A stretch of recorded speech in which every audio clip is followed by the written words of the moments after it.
You're a forensic scientist and an engineer with over 35 years of experience. Can the same thing be said about other so-called experts?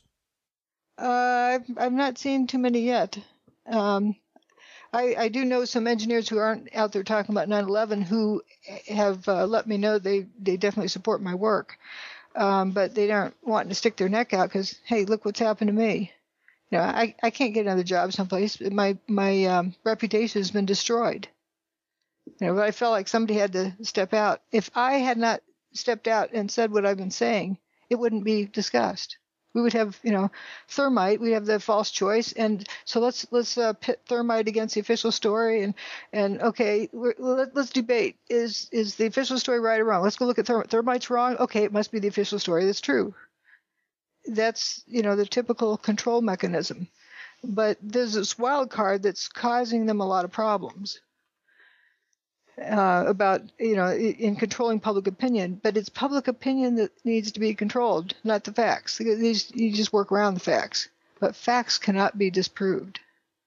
It's a big key.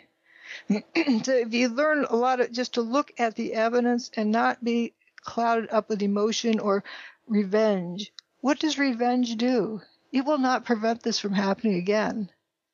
The technology that was used on 9/11 shows that a technology like this exists. This technology exists. All right, so we get a fall guy, we get a patsy here or there. That doesn't get rid of the technology.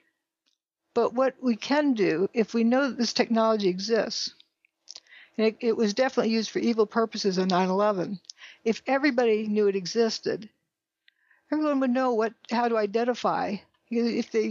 For example, if they read my book and see all of the evidence of what this technology leaves behind, they would be able to recognize its use in the future and go, and the false flag things wouldn't be able to get pulled off like they are. Well, not only a false flag, but how about another country?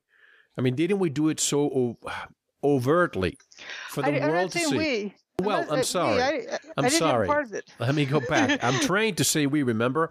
But you're right. It was used. We don't know who did it. Who used it, right. But it was used. Right. My point is, couldn't this have been used to prove to other governments out there?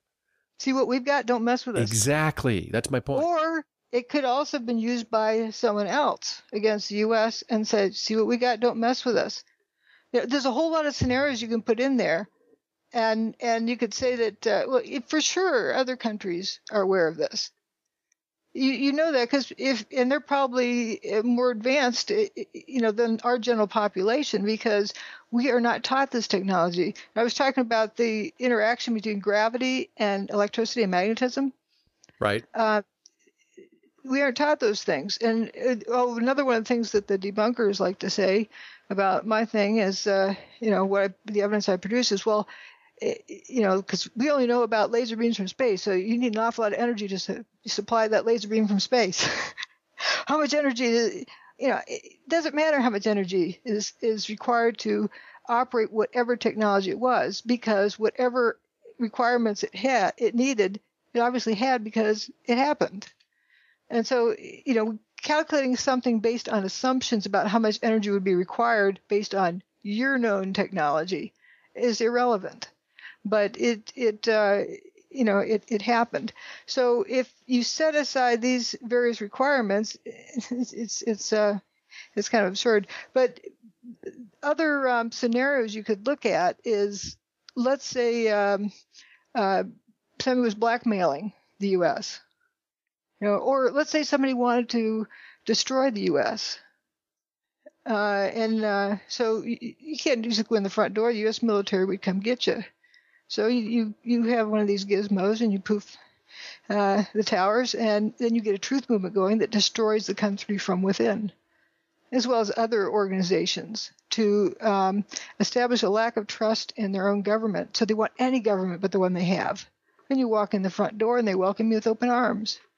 Easiest way to take over a country. So it isn't necessarily, that it is the U.S., but it could have been blackmailed. There's a whole lot of other schemes that could go on.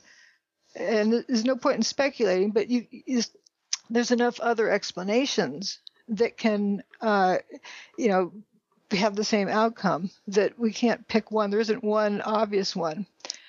But what is clear is that if enough people know that such a technology exists, the world is safer.